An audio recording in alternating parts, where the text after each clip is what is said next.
what should be an epic match, because first off, the players are all on stage. Woohoo!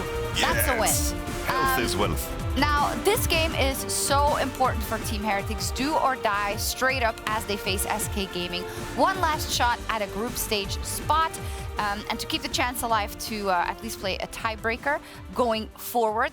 Let's pull up the standings to see the predicament that they are in terms of them qualifying. So they need to win, and then they need G2 to beat MAD. Then we will have a tiebreaker game for the final spot, because if MAD beat G2, then it's just them straight up locked in the group stage. And a reminder, of course, that Excel is unfortunately eliminated. Let's talk about Team Heretics. I kind of want to take the perspective of the entire year. The expectations that we had for them coming in, which I think were careful, mildly positive with an eye on possible development, I want to say.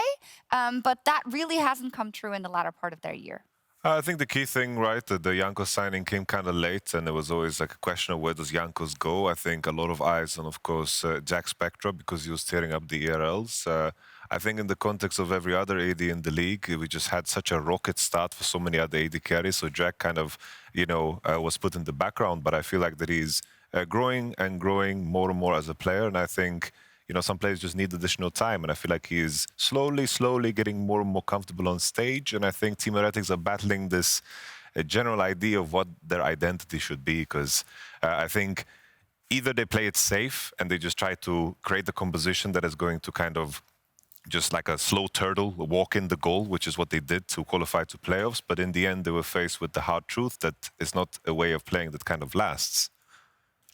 And either way, they have had a slow start. I think in Winter Split, they actually came, you know, they finally made it into groups. They actually looked well. But the problem was, it took them so long to finally elevate themselves further. Other teams caught on to them. And not only that, they did it better as well. They started growing faster. The entire league got elevated. The problem was, Team Heretics got left behind. And with the play that they've had, at least in week 1 and 2, it didn't really look like a group performance at all. But I will say, in some of their recent games, we have seen small glimmers of hopes, but it's not enough just yet to pull them over the finish line. Is that a quality of players type problem comparatively to, as Jamada already called out, Jack is kind of evolving, but some of the other ADCs are just playing lights out? Does that go for more members on that team? Yeah, I mean, I think so for sure. I think topside has been a question, right, with Ebby as well, and I don't want to put anyone down or anything like that, but it's not just the individuals as well. I hate when analysts do that, because you can have an opinion about a player, you know? Yeah, probably, but I never want to really go out on a player and say, you didn't do well. But so if you build it up, you know? Yeah, it's very true. But I also think that not only that, as a team, they don't step up. As a team, they're not going for the same play. As a team, they're hesitant. And not only that, they lack confidence. That's really my main concern for Team Heretics. I'm just going to say it straight. I think the solo lanes of Team Heretics are the ones that have been the most underwhelming. I think that the top lane pool has been very competitive. I think the mid lane pool is becoming more and more competitive. And they're missing a jungler now. And I think that this is just the positions that you need to have a lot of sense around how you play the side lane, how you pick champions correctly into the enemy team and make a composition around it. And I feel like Evie hasn't been good at converting leads at all. And when he doesn't have leads, I think he's looked quite uninteresting as a player. You know, he played Kesante and did well, but I think it was mostly due to the unawareness of the other top laners that kind of elevated his play. Now everything is catching up to them, and I liked Ruby on Ahri.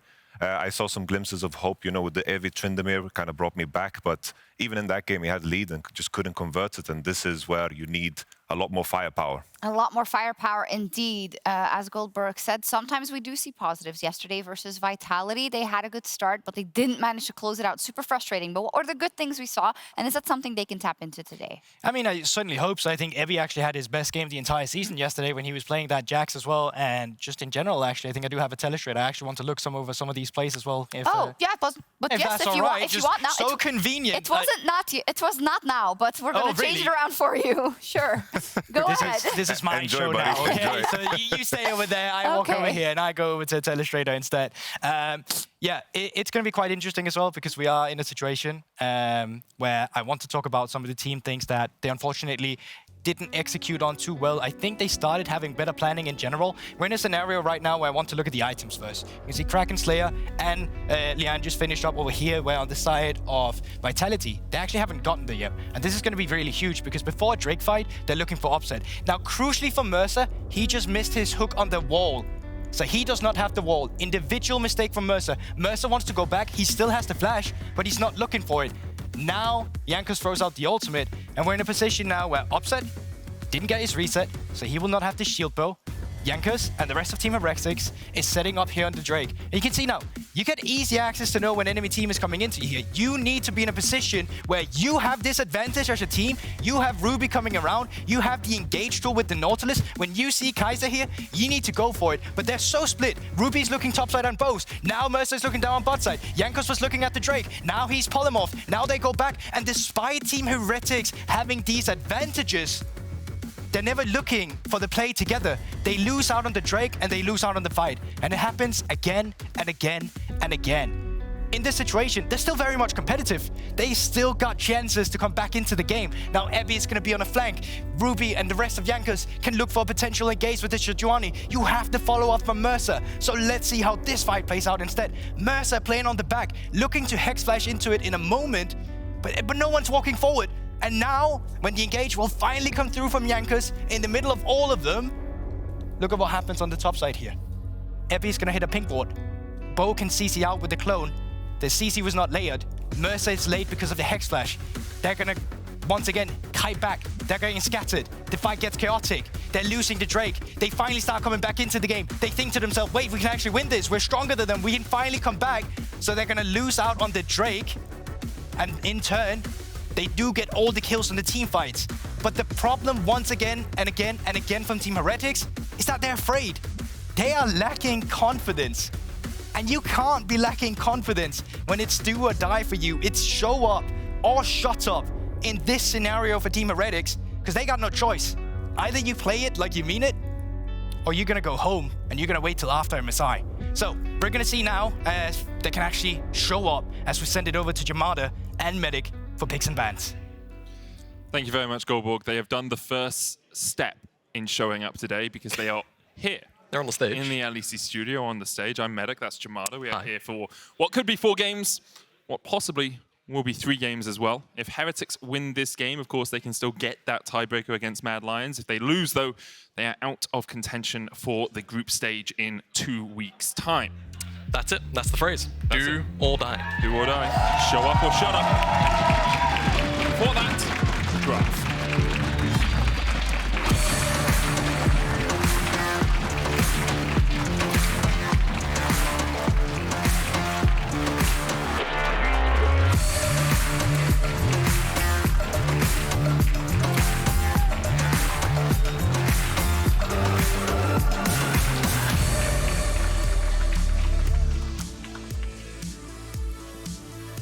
Heretics on the blue side. I would like to bring out some fun stat about how both of Heretics' wins have been on the blue side, so they're much more favored here, but it's not true. They've won once on the blue side, once on the red side, so that's no real benefit to them to being on this blue side. I guess. Yes. They are the Thanos of League of Legends, but more the Thanos at the end of Endgame rather than the Thanos in the middle of Endgame. Elise and Sejuani taken away by Heretics. SK are going to remove the Draven. And alongside that, Zeri, obviously targeting Jackspektra down towards that bottom lane. Yep, absolutely. Makes total sense here for SK. Jackspektra, when he is given that freedom, often does, you know, make Heretics a lot more threatening than at times they may seem. The 2-6 scoreline doesn't quite do them justice throughout the entirety of their split so far here, as Annie is going to join the ban table. I'm wondering if we're going to get 3 AD carry bans, whether they're going to actually go towards the Xayah or not here for SK, whether or not they'll actually move away from the AD carries. I feel like, though, looping back into what Guldborg's talking about in the Telestrator, it's really, really important for Team Heretics to draft agency, but also be confident and move forward together.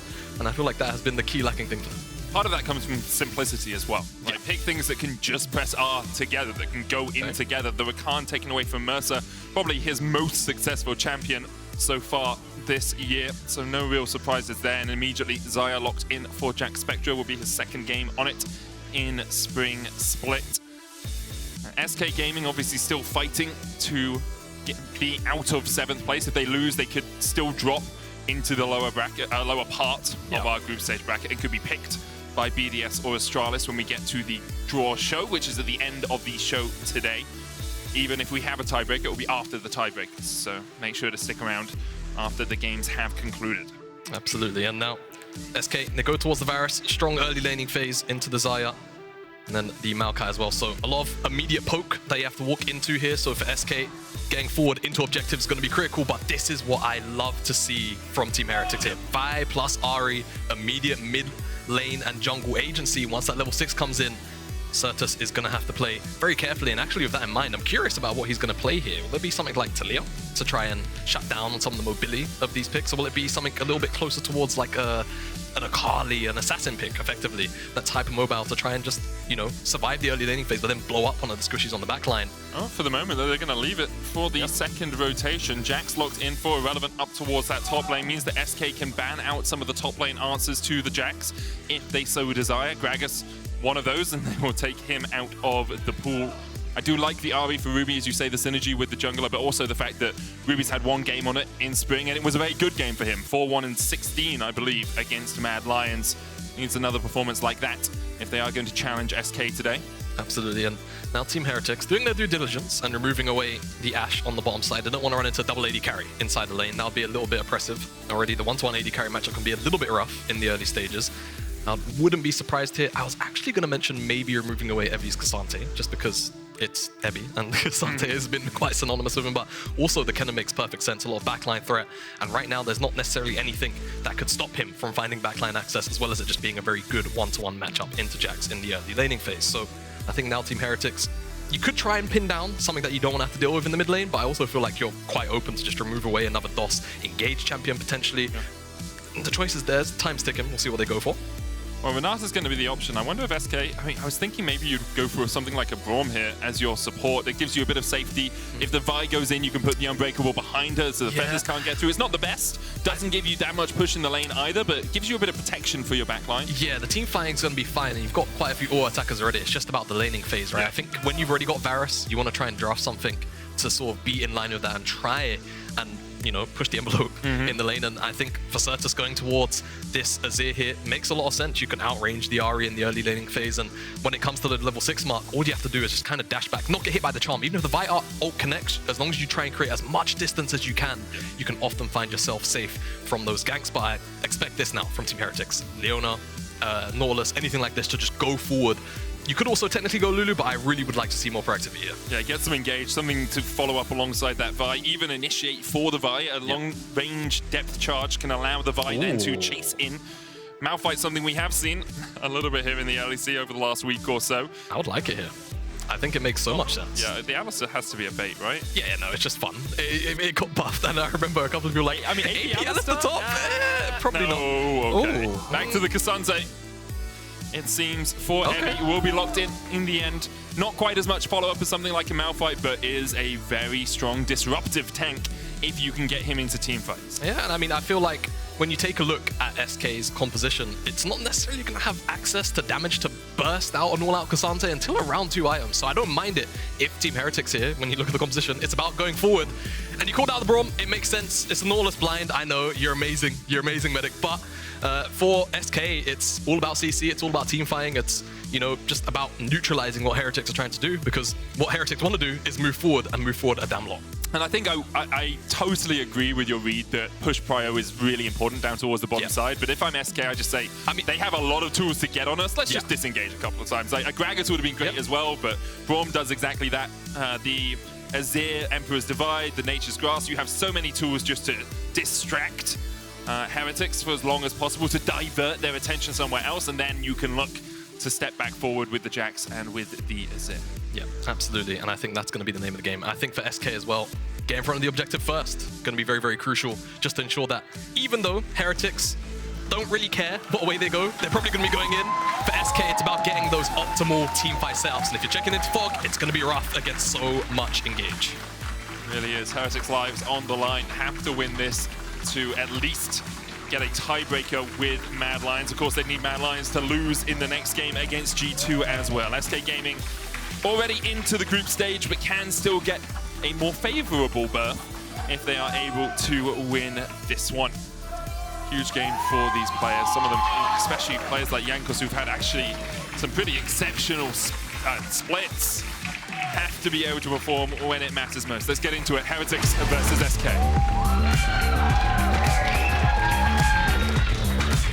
Asylum.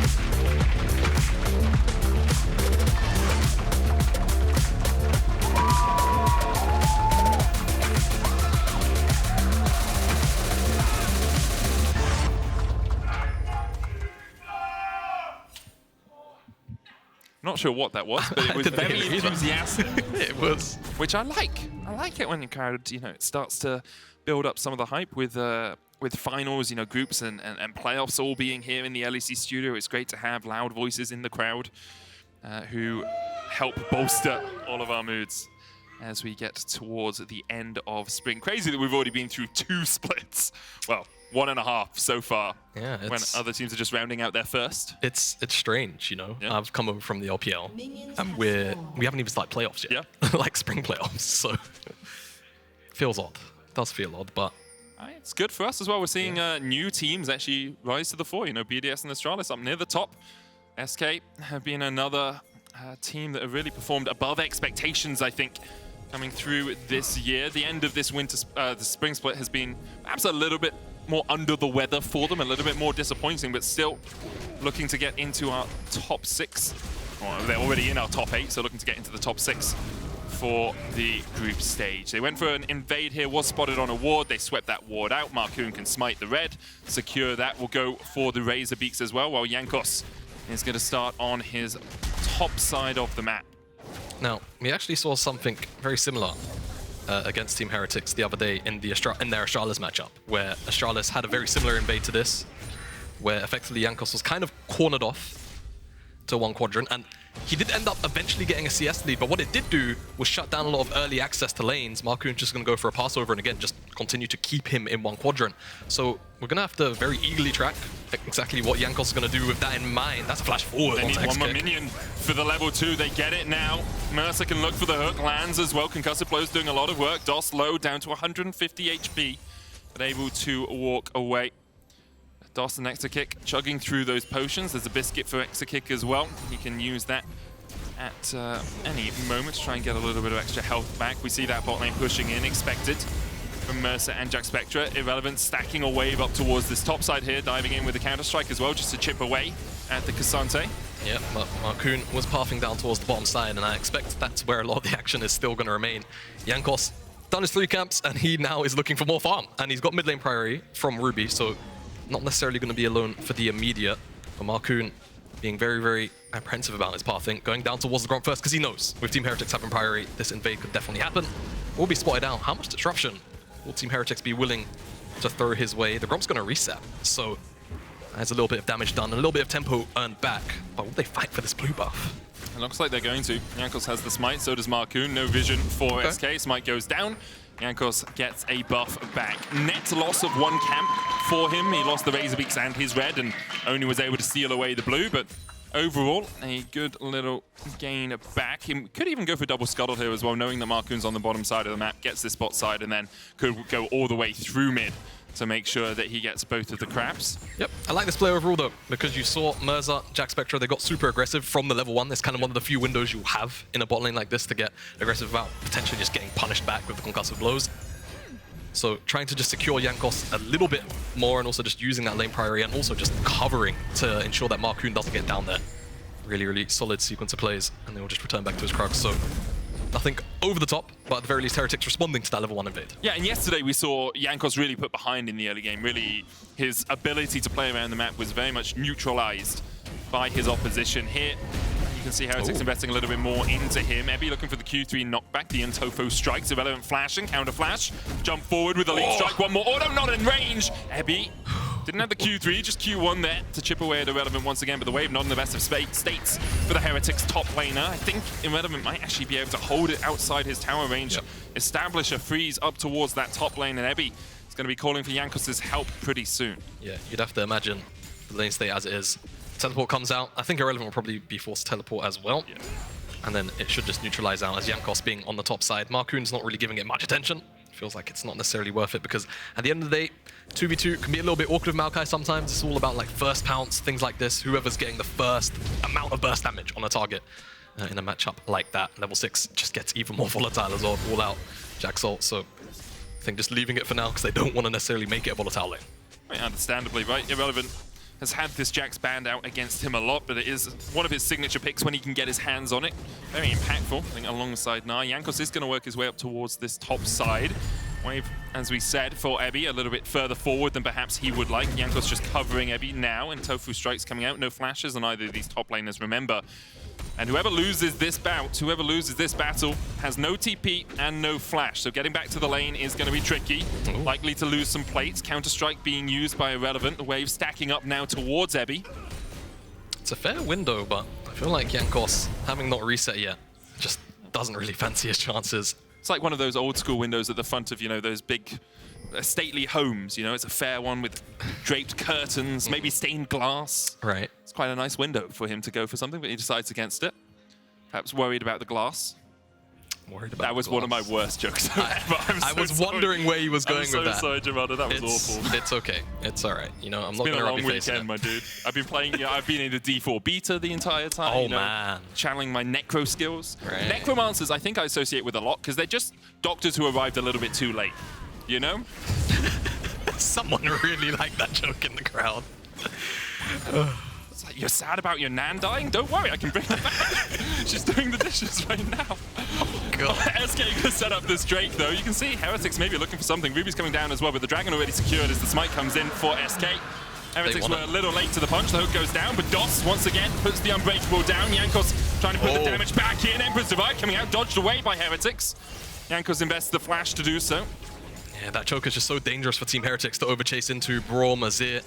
And you can see how much respect was paid by Team Heretics after the initial dredge line. They kind of just backed away, immediately flashed out once Sertuss went in. But there's Sertuss flashed down, so potentially Ruby, once Jankos hits level 6 as well, could be an angle. There's probably a brief window where Jankos should hit 6 and there shouldn't be a wall available to Sertuss. It's a lengthy cooldown, still a minute and a half left. Let's see if that can get punished. But Dragon secured by SK. Minimal damage. Feels alright. Overall, just that one flash burnt for it. So SK will be pretty happy with how that's gone. Gold lead at the moment for Heretics, but only it's about 400 or so. And well, perhaps Jankos maybe looking down towards the bottom lane here. Mersa has the Hex Flash, no vision for SK. Jankos not yet level 6, but 1 minion's XP is really all he needs. Jackspektra will order it. There it is, cease and desist. Flash away by Exakick, but the chase is on. Dots puts up the Unbreakable. Once again, Jackspektra able to dodge to the side of the wall. Exakick is ticking, but not quite enough. In the end, he will fall. Dots flashes. The Ignite on Jankos will not be enough, and Heretics find first blood. Really valiant effort from Doss. He was holding the angle between Jackspektra and Exakick, but not quite enough. Too much damage, too much CC. And even with the flash, no heal. If he just had it, just burned it at the Dragon, could have maybe walked out with his life. But on the opposite side, in response, Markoon is on this Herald, but Ebby is going to interrupt it, and so is Ruby. Markoon's probably going to have to flash. Flash charm. Markoon still has the flash. Twisted advance, knocks them back and flashes over the wall to get to safety. Do they keep the Herald aggroed? Sertuss, ultimate, probably about 25 seconds away from coming back up. If they can keep this Herald aggroed, though, Jankos on his way. Instead, patience runs out. And the Herald has other engagements, it seems. Yeah, big win for Team Heretics, denying that as they made the play on the bottom side. That's why Markoon was up there, but this is all about the play here. Flash away, and again, just look at Doss trying his best, blocks the dredge line, tries to get in the middle of Exakick and Jackspektra, but just can't quite do it. And actually, I want to say really credit to Mersa, locks him down to ensure that the angle can't be held. And that's the difference between fighting a choke point like they did against around the Dragon and fighting in the open. Yeah. When you're in the open, you can walk around the wall.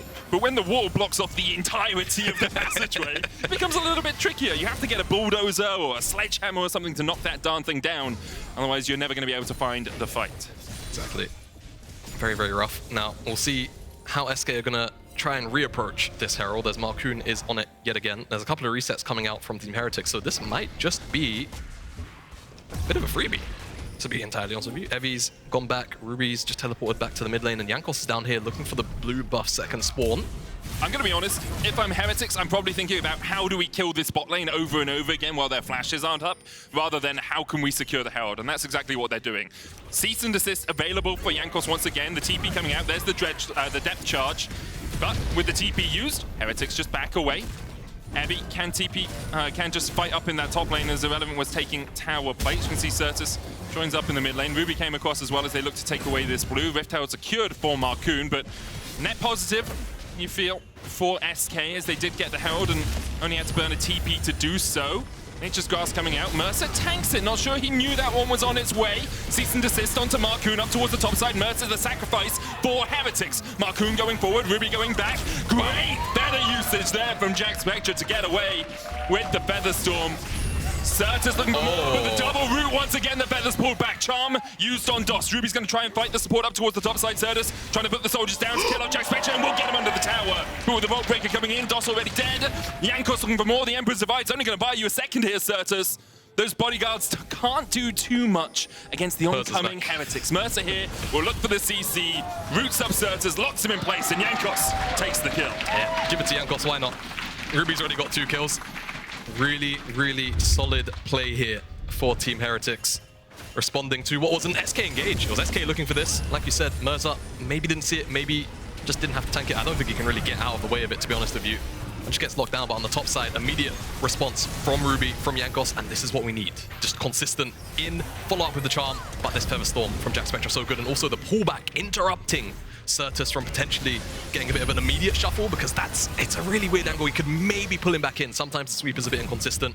Ruby gets to chase down on DOS, and eventually Jackspektra just gets stabbed in the back at the very end of it. Well, in the end, they are able to get that final kill with it, a 1.2k gold lead hit for Heretics, and such an important game for them as well. You can see Jackspektra and Ruby topping the gold charts, but just to remind you all of what's on the line here for Heretics, the way they get into a 2-way tie with Mad Lions, we play a tiebreaker game at the end of the day. Is XL losing to BDS? Well, that's happened. Yep. Now Heretics have to beat SK, and then Mad Lions have to lose to G2 for Heretics to have a tiebreaker game to make it into the group stage. For the moment, though, SK want a little bit more action. Mersa's going to try and hook himself away, down to 200 HP. Markoon on the chase, DOS dashing forward as well. Hits him with the Winter's Bite. That's a lot of damage. On the side, Jackspektra putting out the DPS. DOS already down, another hook hits. In the midst of it all, they find Exakick, a charm once again.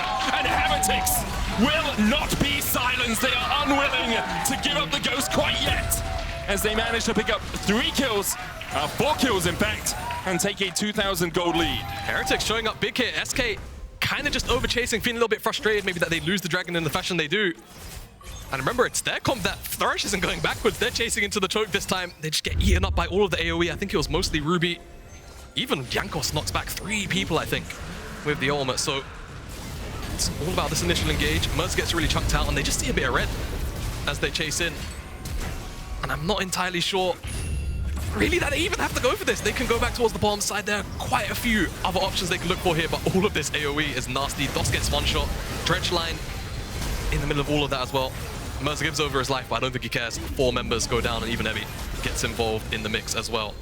And that's so much gold going over to the core carries. Yeah, and super solid play from Heretics, doing exactly what their composition wants to do, although perhaps a little bit more on the back foot than the front foot than we expected. Coming through the draft phase, getting that dragon as well stops SK from having any possibility of dragon stacking. You can see Jackspektra able to kite back well on the Xayah there. And Ruby once again on the Ahri. 3-0-3 seems to be a pick that works for him right now. Did when they played up against Mad Lions earlier in the split, and now once again starting to show just how good he can be. It is a low damage pick though, Everfrost especially. I'm sure Nymera somewhere is crying at his PC, typing out the tweets already. I think what we need next from Ruby is the book. No, it's not the book. It's what's the item called? The Horizon Focus. Oh yeah. And then the tweets will come out. But if he goes the book, then he is all is forgiven. If he gets Medjai second, he's got 9 stacks. So someone shouting by the book. It might be Nymera. I don't know. Who knows? So I think I haven't spoken to Nymera about it in a while, because whenever he speaks about it, it's like if I try and bring up Kane, it's just like, it's just bad. I'm not gonna do it. But I think it's Deathcap and the book, and then he's happy. Okay. But if it's Horizon Focus, then we'll see a tweet. Everfrost, of course, does give you a little bit more CC in the early game. So it's an understandable purchase. We'll see where Ruby goes from here. And as you say, perhaps both of us not the best to judge Ruby's build. Hey, I normally go by, I won't judge a pro player's build unless it genuinely makes no sense. Like, unless it actually just makes no sense at all. I get that. Yeah. I get that. He is the primary AP on his team, so we'll see how much damage he can put out through the rest of the game. Jackspektra looking for the tower in the bottom lane, but won't quite find it yet.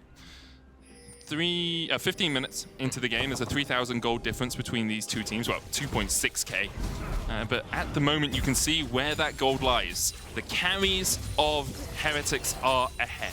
1,000 gold in the mid lane, 1,000 gold down towards the bottom lane. And if Heretics can continue this pressure, they're looking for that tiebreaker versus Mad Lions at the end of today. The question is, what do they have to do, Jamada? Like, what if you were Heretics right now and you could do a tactical timeout, yeah? We're Valorant now, right? You can say, okay, guys, tactical timeout. We're on Dust 2. Yeah. What are we doing? You know, I always thought, just before I answer your question, sure. it would be really, really cool if we could have tac pauses, but like maybe the coaches could only watch from like the Team Heretics perspective, if you or could like only have from your one own side. fog of war, because otherwise you're gonna be like control war here, control war here. That would be silly. Yeah. But oh, hello, team fight. Oh, tactically, it's a TP towards the top lane. Irrelevant dashing away with the leap strike, charmed up, brooded up, Pepper Frost being used. Irrelevant doesn't even have time to flash, doesn't even get an opportunity to use it. The Heretics take their time out and put Irrelevant in one as well. Yeah, so I was going to say Herald, and you can do that a couple of different ways. Deny vision in the river, look for a pick around the objective, and they've gone for the latter, and they've gotten Irrelevant. So 4v5, they could even find Sertuss here, face check. He's got the crown. Can Emperors divide them back? Crown, of course, gives you that brief window, about 2 seconds or so, where you take massively reduced damage. Getting it off is, of course, important, but it's going to be back up in about, I don't know, 40 seconds time or so, so it shouldn't be too much of a loss there for Sertuss. The ultimate, though, it's a bit of a loss if another fight does happen. It would only be Ocean Drake on the menu for either of these teams. Yeah, but it doesn't seem like Team Heretics want to give it up. Evi's been pulled off this tower on the top side.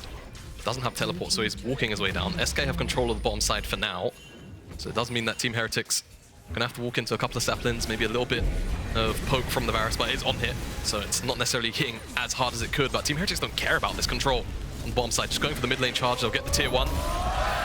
Should probably get taken down here by Sertuss. And now actually, Master's paying attention to the mid lane.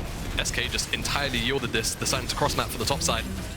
Definitely understand it to a point just because of how strong Team Heretics are right now. Yeah, it's a net 2 towers for a tower and a dragon. You know, they got bot lane tower, they got top lane tower, and they get the push in from Irrelevant. So overall for SK, they're probably up in terms of gold, but of course dragons give you a gold value inherently in them. So Heretics will be happy enough with this overall. And for the moment, both the teams comfortable enough in this situation. You can see Exakick going, as you say, on hit. It's the Immortal Shield Bow into Ginsu's build. I was wondering if perhaps he'd want to go the mix build, the red build, with a bit of AP here with the Rabadons, but usually you do that into a health stackers on the enemy team, and here you're not really seeing too much of that. Maybe Ebi's going to stack a little bit of it. Jankos could do that as well, but we'll see if Exakick decides that that Flavor of the Month build is his priority this game. Yeah, maybe. Or maybe not. I mean, that's true. I haven't actually seen that build yet. It happened earlier today, so Crowny built it. Oh, yeah, that's right. He went Zonya's and then he went. You get basically your Blight stacks do percentage max HP damage, and it scales off AP. So Rabadon Zonya's is often seen. Ruby perhaps a little bit pushed up here. Does have the Spirit Rush though. Markoon's gonna wait. Just smites him. It's a dominant smite, you know? Yeah. Just and he's got another one up in 10 seconds. It's fine, you know? Yeah, it's okay. Like, gosh, I still don't like how low cooldown Ahri is. Anyway, moving aside before we trigger Nightmare again. But Nightmare will be happy, because it's Rabadon second. It's Deathcap second. And he's got 10 stacks on the ring. It could be. It could be the build. We can see Peter Dunn just calling up Nightmare. It's like, mate, is this right? Is this a good one? Okay, tack time out, everyone, quick. Work it out. But yeah, for the moment, as I said, Heretics in a very strong position here. 2 items on Ruby for that next dragon as well. He's got 3 minutes to farm up the required gold. We'll see exactly where he is in terms of total gold as I find the button. This one. There you go. There we are.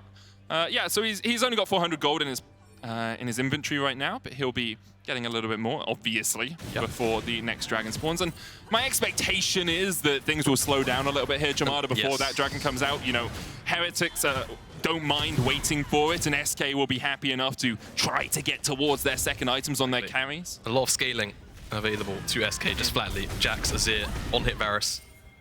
A lot of damage can be offered up, but they need the items to do it. Whereas for Team Heretics, they're about to encroach on those points, right? Navori Quick Blade just picked up for Jackspektra, and Ruby, like we were just talking about, approaching that decap. So I assume once we get to that third dragon, Team Heretics are going to very happily rock up and look for a skirmish. I guess the response will be or the question we'll have to ask is what the response will be from SK. Will they just give it up? Do they feel like they need more time? Because I feel like the immediate answer is yes. They are miles away from their Iron Spikes right now. They're not really in a position where they're inherently winning out on the side lane either. It's going to take a little bit more time until Jax kind of outscales that 1v1. So I think just trying to not necessarily sit on your hands, but just try and strip away what you can on the map, whilst Team Heretics go for the very telegraphed objectives here. You're building up your reserves, right? Yeah. You're getting some money in the bank. You're making sure that you are in a position, perhaps at the next Drake, or even perhaps the Drake after that, to take a fight. Depends on exactly how things go in the meantime. And at 20 minutes in, though, Heretics in a strong position this game. 2,500 gold ahead. The Baron, they're setting up around it, but I don't really expect either team will want to try and make a play for it. Maybe SK could look for something sneaky, as it does do a lot of damage to it, and on-hit Varus will help, but with it only being crowned so far on the Azir as well, it is going to take you a little bit of time to chunk through it. The only thing I would call out is maybe they look for like a cheeky Blast Cone play over the wall, whilst Team Heretics are going for the third dragon. I actually wouldn't quite mind that at all. The Blast Cone I don't think is quite there. It's not on the map right now, so it's still a while away from spawning. You do start to see it when it's, I think it's within a minute. Yeah, to my knowledge, it's 45 seconds. 45 a minute, 45 seconds. Somewhere in that area to spawn. And second item now complete on both Sertuss and Exakick, so probably more likely to look for that battle when it does come to the Drake. So let's have a look at where we are in terms of vision. Basically, SK have some vision in their own jungle. They've got one control ward sitting by where the red buff is. It's not very deep. Heretics. Not deep at all, but my expectation is now, if you are Heretics, what you do is you slowly push up, you get the mid lane prior, which is exactly what they're doing with Jackspektra, and use Ebby and Jankos to work your way into this blue side jungle, deny some vision, and with 40 seconds left, that's exactly what they're going to do. SK don't have many control wards and no sweepers, or only one sweeper up right now, so it would take them a little bit of time to regain this control. Honestly, I would love this Baron Gambit if they try and do it over the wall, but I don't know if the Blast Cone has yet to spawn up. I don't think it will. And the teleporting Sertuss to the mid lane, so that signals to me potentially that they want to try and regain mid lane priority here as a 5-man and then brute force into the river. The issue is Team Heretics are so set up here already that even if they get mid lane prior, it won't quite matter, as all 5 members A-ramming here. We do love a good A-ram here. Looks like SK are just going to try and push their way through mid down towards this Drake. Jankos working his way around in a good position. Jackspektra starts up the Ocean Drake. Heretics lives in the Spring Split on the line right now. Ward cleared away. SK stepping forward. Markoon on the front line. Ruby gets the charm onto Irrelevant and gets him down to half HP. Dragon down to 2,000, as you say. It's gone. Jankos gets it. But immediately we see Ebby dropping as well. He was just a distraction, but Jackspektra. Oh, the cleanse coming out. However, Mersa still rooted up. Charm once again from Ruby. Irrelevant trying to come in from the side as well. Mersa flashes away with the death charge. Irrelevant's going to die towards the top side of the fight. He flashes the counter-strike. Not enough. 2 for 1 so far in favor of SK. For the moment, that's all she wrote. Dragon secured for Heretics. 5 minutes on the Ocean Soul for them. Yeah, I mean, 2 for 1. Team Heretics, they'll take it even losing those 2 members, because I don't really feel like SK can inherently force a Baron here on this little window that they have for themselves with a numbers advantage. Ebby would be able to teleport back onto the map. Could maybe force a little bit more than this tower, but step back from Ruby and Jankos means that won't be the case. So they trade the tower. It's not ideal because they were looking for that fight very, very proactively, as replay. It's kind of split on 2 fronts. You've got Team Heretics in the river. Ebby steps a little bit too far forward and gets 1 shot, whereas Ruby was kind of just toying with Irrelevant, and this ultimate here cleansed the way by Jackspektra. And Mersa could have been in a lot more trouble immediately, but does buy a lot of time, whilst SK, very focused, and so is Irrelevant on trying to get down there, just gets cut off and wasn't quite expecting Jankos and Ruby to come at the angle that they did. And it's a bit of a struggle when you're playing these sort of pincer maneuvers. It can be hard to be aware of every single player at every single time, especially when you're walking into the enemy's vision line. Mersa, Hex flashes forward, hits with the Winter's Bite. Sertuss could slide in here. Mersa chipped away out just a little bit. Of course, concussive blows doesn't really work off the soldier's auto attacks, only works off champion auto attacks, so would be a little bit broken. I was about to say, could you imagine how strong that would be if it did? If that was how it worked. It looks like Exakick is going to stick with the conventional on-hit Varus build here. Don't really need more AP from the team, so not really too surprised. And as we said earlier, not too much max HP stacking on the other side. TP down towards the bottom lane. Irrelevant does have a TP to get out. Everfrost being used. There's the charm. Counter-strike coming out as well. The all-out. Deep strike away. Ruby, no Spirit Rush charges left, but Evie has enough chase potential to do everything that's needed. Ruby gets the kill. Baron, though, started, it seems. Nope. Markoon's just clearing a ward. Setup wasn't good enough. Baited by the mini-whip. Setup wasn't good enough for SK, and I think Team Heretics just read that excellently. They just say, you know what? You're not in a position to start Baron if we go for this cross-map play. Doesn't matter if you've got all of those saplings there in the bush, waiting menacingly, the little presents, gift-wrapped. It's not too much damage from that, though, because there's no Radiant Virtue Maokai, right? Yeah. And no first strike, just the aftershock. Knows that he is the primary engage for this team. He is going in. Knight's Vow second as well. Yeah, I do like the build. I'm quite, what's the word? I'm quite partial to, you know, full-blown support Maokai. I think it's actually... Moonstone. Yeah, the Moonstone Redemption. Build, yeah. I mean, generally, I just feel like Redemption plus Moonstone or Redemption plus Radiant Virtue is just ridiculously broken. Yeah. Especially in comp, where you're playing Radiant Virtue and you're playing jungle, normally you press your Archie around every single member next to you, so you're healing them for like 2k a proc. It's a bit absurd. But we haven't seen it here today. No, not yet. It could still be. Redemption could still come in. Yeah. Knight's Vow Radiant Virtue, it's a possibility. We'll see if we get there as well, though, because Heretics have 2 minutes left before the Ocean Soul is on the map for them. At the moment, they're just going to gain control over the vision up towards the top side. Oh, Winter's Bite just short. TP coming in, though. Jackspektra has to get away towards the rest of his team. Irrelevant immediately locked up with the cease and desist. The charm being used as well. Irrelevant dashes back to his team. Jankos. Heavy has a good flank position here. Ruby coming in as well. A hooks hits onto DOS. The Sun Disc goes down. SK retreat to the safety of that solar orb. And for the moment, they'll be okay. But looks like Heretics are going to start up the Baron. They'll pull SK towards them. Smite available for both junglers. No flash on Markoon. No Nature's Grasp either. The Baron resets. And Heretics unable to find exactly what they were looking at for out of that play. Yeah, I feel like Heretics, they wanted to turn, but when you just look at the overlay, they just don't have the kind of correct tools that they need, right? It's all the proactivity tools down, and it's mainly just the Featherstorm all out. I think they would have probably lost if they'd gone for that, so I'm glad that they just disengage. Just given how they've been playing so far, it's been really, really disciplined. And again, wrapping back to that original point that we made, giving them a draft like this, Vi, Nautilus, Vi Leon, or whatever it would have been, engage, agency, and crucially, they've been on the same page so far this game.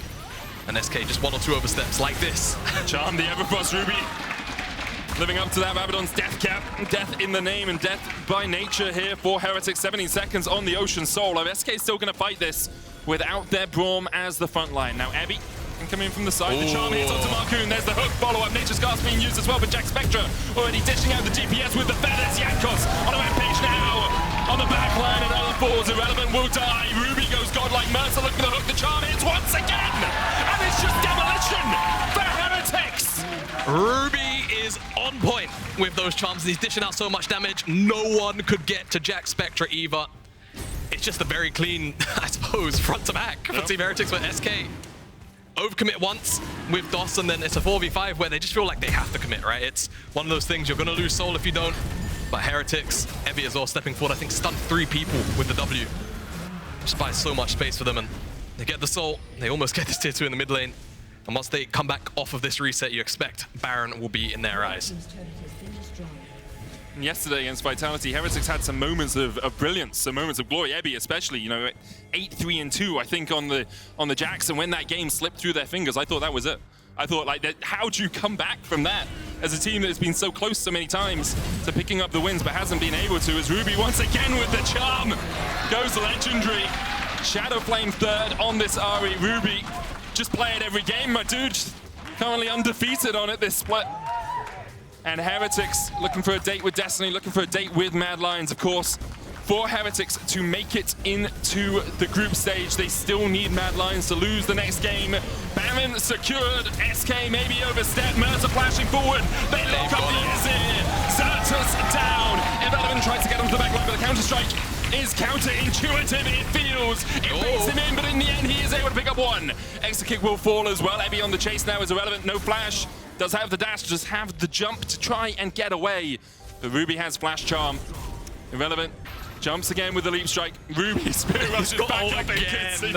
Another counter strike for Ruby with the charm.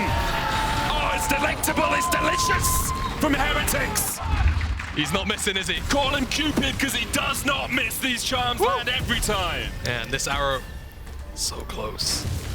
But damage just isn't there. And once the turn is on, oh boy, is it on. Sertuss locked up immediately on the front line, knocked up, gone. Simple as that. And we'll give credit to Irrelevant. He is 2.5 items, might be 3 at this point. Puts a lot of pressure onto Jackspektra, takes him down, and no one from Team Heretics can necessarily deal with that diving threat. And that has to be said, that is one of the, I suppose, weaknesses of the team composition.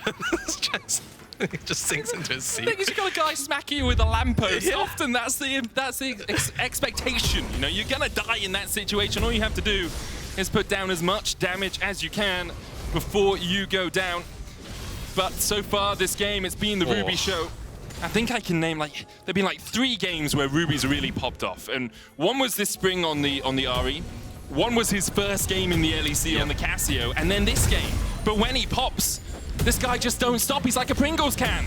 It's an explosion. Just continues. Oh, medic. Get in the bin. Markoon, something underneath the tower here. The charm hits once again. Nature's Gasp being used. Heretics knocking on Heaven's door, it seems. And they will continue to knock, and they will take down the inhibitor tower. Inhibitor next. SK trying to defend Irrelevant, just catching the wave in the mid lane to make sure that Heretics don't have another avenue to approach, but you don't need an avenue when you can just bash down the front door. Another hook goes in, the charm to follow, the Nexus towers to boot, it seems. Irrelevant's gonna try and join the fray, but these hooks and these charms have not missed. Cease and desist. Another charm, another Everfrost, and another kill for Heretics. SK trying to pray to God, trying to pray for a miracle, but in the face of a Heretics, your prayers mean nothing. And with the minion wave pushing in, SK can only look at a 2-man disadvantage. And look at what could have been for them this game. The Sun Disc will fall, the Emperor short to follow too. Another charm! Another kill for Heretics! And they are not done yet. Their fate lies in the hands of G2. Heretics will not give up the fight. They refuse to go silently today. After the game yesterday, so close. Felt like sand slipping between their fingers. But today, this is everything we wanted to see from them. Yeah. Plain and simple. Agency, Ruby being able to also follow up on the engage. We spoke about Mersa, we spoke about Jankos, but also giving Ruby the space to also play out these team fights. Crucial. Same thing for Jackspektra, but it was the Ruby show today. But Team Heretics stepping up as a whole, and now, like you say, they've got a hot date. Potentially, G2 has to do them a solid, and they will face up against Mad Lions in the tiebreaker if the result goes their way. It's huge. Yeah. Absolutely massive for Heretics. Obviously, fate not in their own hands, but they did everything they can do today to make sure that they have a date with the Mad Lions at the end of the day. Our next game, Mad Lions versus G2 as well. So much weight on that one. We'll see if Mad are able to claw another win, get to 4, get to the group stage. Player of the game votes at Twitter, LEC on Twitter, not just at Twitter. Jankos, Ruby, and Jackspektra. By the book, it's true. He didn't do so. He didn't do it in the end. But yeah, wait. I don't think he went Rabadon's shadow. Yeah. But still, did quite a bit DPS. Yeah. Boy Ruby. I'll be honest, friends. Ruby should get MVP for this Ruby, game. Ruby. Yeah. Do you? Ruby This is where Betty's great, because he actually does singing lessons. Oh, does he? Yeah. Ah. I might have to ask him. You should. A couple of great singer, lessons. Betty. Yeah, he is. He can give you some lessons. Oh, yeah? Yeah. What you got for me? Pardon? What you got for me? Oh, no, I was saying Betty could give you some Betty lessons. could give me some lessons. I just know medical right. stuff, man. Right. Anyway, hand it over to Sjokz. Yeah. Take it away. Thank you. I actually asked to open the mic to just say stop so you wouldn't keep singing. But it was a good cast though. Jamadi, Medada. Jamada sounds cool. Jamada, Sounds like thank a you for Jedi. casting that. It does. But Team Heretics are still in the running to get to groups. They get the win on the board. We're also going to get Mersa to join us on the desk in just a little bit. But let's start with the picks and bans. I mean, result-based analysis, quite obviously. This was a great pick and ban if you look at what Heretics was able to do with it. But how much did it pan out according to what you thought they were going to do with this draft? I think the main thing, the standout is just the Vi Ahri combination. They looked so good with these champions against, of course, Mad Lions as well. I really like when Mersa is playing the melee champs too. It's very streamlined what you want to achieve, and it seems like these players are so comfortable when they're playing these particular champs. Mersa, of course, on the Nautilus, you know, it's a legendary one. How are you doing? Hello. Good. Hi. Congrats on the win. Thank you. Halfway there. Yeah, it was Possibly. a big relief. Now we are like praying that G2 beats Math. We Yeah. are cheering for G2. Of course, you're the biggest G2 fan right now. Yeah. I see it. Let's start by talking a little bit about what you did here. We were just talking about the draft. If production can call the draft back up. What did you think overall? How happy were you with it? And obviously, you're doing pretty well on the Nautilus. Well, I mean, I'm not that happy actually after winning. I know it sounds weird, but yeah, I don't want to end up in the last game hoping that G2 beats Math, for example, for me to make group stage. I think making top 8 should be very possible. Like we have players like Jankos, right? He has been to Worlds before. So it's kind of embarrassing to be in this situation for me. But I'm happy that like we like showed strong mentality and managed to win today because it's not easy, right? There's pressure. If you lose, you're out. So it's a big relief. There's tons of pressure, but I really like that attitude coming from you and from the team, Yamato. I mean, it's the truth, right? They should be able to do better than what they've shown. I'm curious from your perspective, Mersa, because we can only judge your challenges from outside. From your perspective, what have been some of the biggest challenges you have faced from your perspective as a player in Team Heretics? I mean, we imported 2 players, right? We have a Japanese top laner, Korean mid laner. In the beginning of the split, we struggled a lot with communication, but that's sometimes an excuse. Like if you play good, there is no reason for you to not be able to play good in game, right? So I don't know. We were very bad at closing games. I think that's the biggest challenge for us.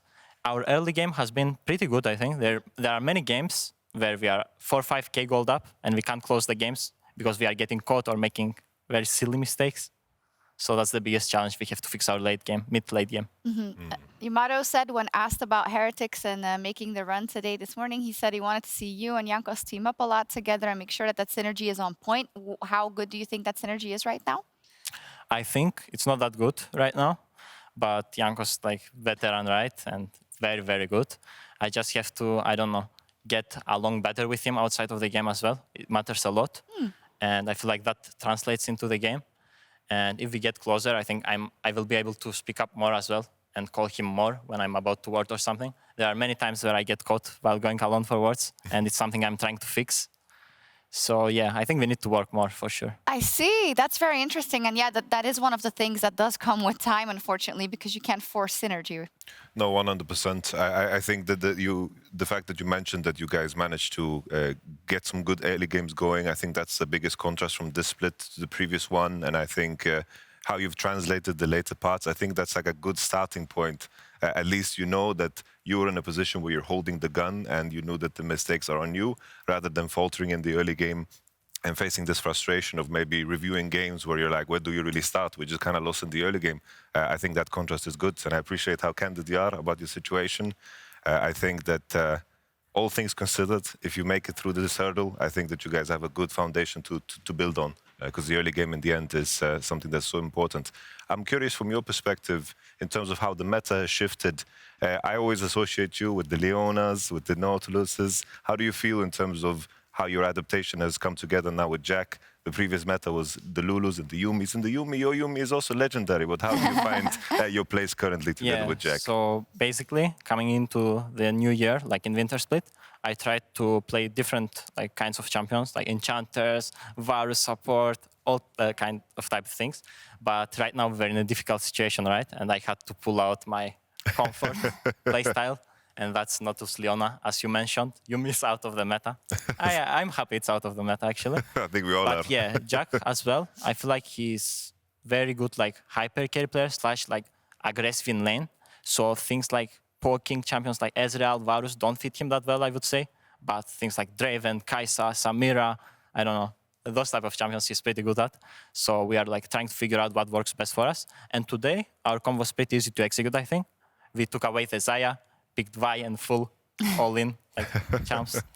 No, for sure. Just send it, really. Just send it. Yeah. In general, the level of the bot lanes overall, and especially kind of the marksman pool, has been pretty crazy also with the return of Upset and everything. How have you found your situation down there in bot lane and how you can stand your own versus most bot lanes in the LEC right now? I feel like G2 bot lane was like the only one we were struggling the most against in scrims.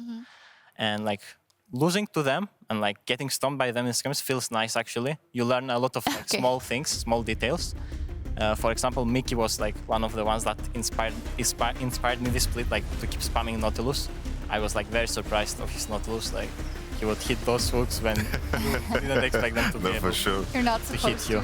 No, that's also important, right? It's like finding your identity as a team. I think you guys looked the absolute best when you're playing the Vi comps, like that Leona game where you're just finding Cassio over and over again. This game as well, in terms of how you were spacing. I think it's so important to really commit to an identity.